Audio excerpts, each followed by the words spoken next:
అనమాట. తో సండే మార్నింగే మేమైతే సింహాచలంకి బయలుదేరాము మా మమ్మీ వాళ్ళందరూ కలిసి. తో నేను ఎవ్రీ టైం వచ్చినప్పుడు కంపల్సరీ సింహాచలం అయితే వెళ్తూ ఉంటానండి. ఈసారి అయితే సండే రోజు మార్నింగే ఇంక బయలుదేరాము 7:30 కలగా. అక్కడికి వెళ్ళేటప్పటికి 8 అయిందనమాట. బట్ హెవీ రష్గా అయితే ఉందన్నమాట. తో మేమైతే 100 రూపీస్ టికెట్కి అయితే వెళ్ళామండి. ఒక హాఫ్ అన్ అవర్ 1 అవర్ అయితే పట్టింది మాకు దర్శనం అయితే చాలా బాగా అయిందనమాట. దర్శనం చేసుకున్న తర్వాత బయటకు వచ్చేసాము. ఇదంతా కూడా ప్రసాదం ప్లేస్. తో మేము ఇక్కడ పులిహోర లడ్డు తీసుకున్నాం.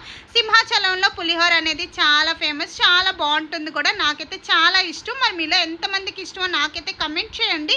ఇంకా అక్కడి నుంచి వచ్చాక ఇంకా మేమైతే ఇక్కడ ఫొటోస్ అయితే తీసుకున్నామండి. ఫొటోస్ అన్నీ తీసుకున్న తర్వాత ఇంకా అక్కడి నుంచి అయితే ఇంకా బయలుదేరిపోయాము.